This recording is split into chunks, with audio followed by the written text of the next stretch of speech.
텐션 아웃. 안녕하세요. 저는 소망반 박하준입니다. 저희 스피치 주제는 바로 믿음의 눈으로 하나님을 본 사람들이라는 주제입니다. 제가 이 주제를 고른 이유는 이제 평소와 같이 성경을 묵상하는 중에 사무엘상을 읽으면서 이제 믿음의 눈으로 하나님을 본 사람들을 보면서 감명을 받아서 스피치 주제를 고르게 되었습니다. 순서는 이제 첫 번째 요나단 이야기고, 두 번째가 다윗 이야기, 세 번째가 정탐꾼들의 이야기, 네 번째가 이제 마무리로 이제 얘기를 정리해서 해드릴 겁니다. 요나단 이야기에서는 이제 믿음으로 이제 블레셋 무찌를 요나단에 대해서 이야기를 할 거고, 다윗 이야기에서는 이제 물맷돌로 거인을 쓰러뜨린 이야기, 정탐꾼 이야기에서는 여호수아와 갈렙의 믿음에 대해서 스피치를 할 것입니다.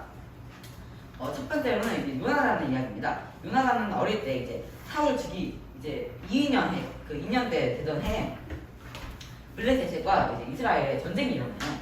이때 블레셋은 병거가 3만이고 마병이 6천이고 이제 군사수가 해변에 모래와 같다라고 이제 사무엘상 13장 5절에 나와 있습니다. 이스라엘의 군대는 고작 7,000명밖에 안 되고 그마저도 남은 백성이 600명밖에 안 됐어요. 이때 요나단이 자기 칼을 들고 있던 자기의 소년에게 이렇게 말했습니다.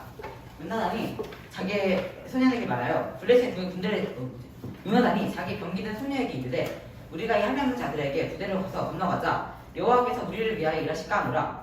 여호와의 구원은 사람에게 많고 적으면 달리지 아니하느니라. 병기를 든 자가 그에게 이르되 당신의 믿음이 있는 대로 다니하여 앞서 갔어. 내가 당신과 믿음을 같이 하여 따르겠나이다. 라고 말하며 이제 요나단과 소년 단 둘이서 블레셋 군대에 들이치는 목숨과 환심과 이제 하나님이 땅에 흔드는 이적으로 블레셋 군대들의 자중질환이 일어나 이스라엘 전쟁에 승리할 수 있었습니다.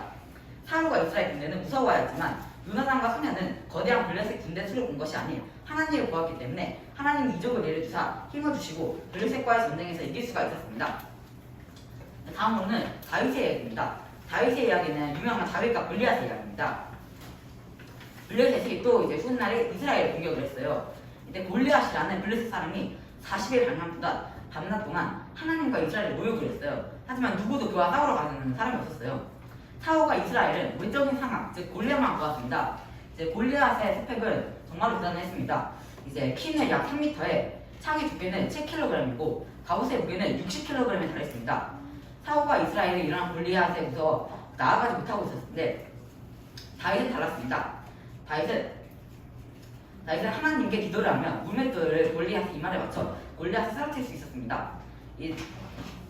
다윗도 요나단과 마찬가지로 골리앗의 모습을 본 것이 아닌 하나님을 보았기 때문에 골리앗과의 싸움에서 이길 수 있었습니다.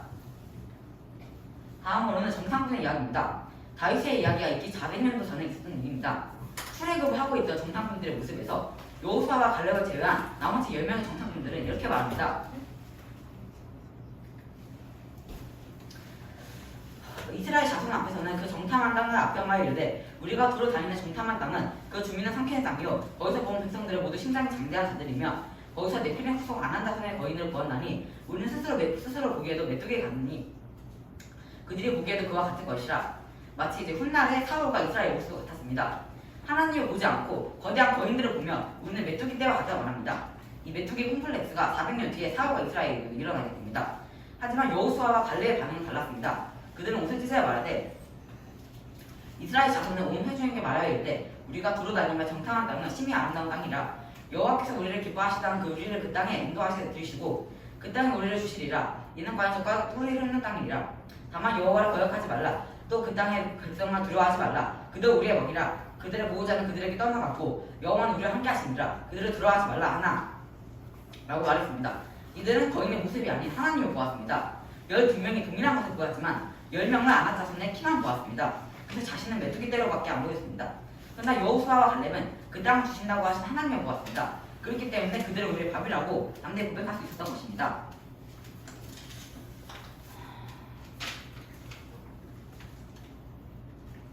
마무리로 이제 정리를 해보자면 저는 이 이야기들을 보면서 시간이 지나도 사람은 동일하다고 생각을 했습니다. 많은 사람은 문제가 찾아오면 그 문제 앞에서 크신 하나님을 잊어버리고 하나님이 행하신 놀라운 일도 잊어버립니다. 저에게 찾아오는 두려움과 고난이 있을 수 있습니다. 질병의 문제, 가족의 문제, 미래의 문제든지 동일합니다. 이때 저희는 골리앗, 블레셋 같은 문제가 있을 때 앞서 설명한 성경 인물들처럼 골리앗, 블레셋 즉 문제보다 더 크신 하나님을 바라보아야 합니다. 하나님의 모든 것을 협력하여 선을 이루어주시기 때문에 골리앗의 큰 키는 맞추기 쉬운 큰 표적일 뿐입니다. 저희에게 오는 두려움의 문제에 한몫되지 말고 하나님을 바라보아야 합니다. 믿음의 눈으로 하나님을 바라본다면 하나님께서 모든 문제를 풀 힘과 지혜를 주시리라 믿습니다. 이상으로 수망반 박하준의 스피치였습니다.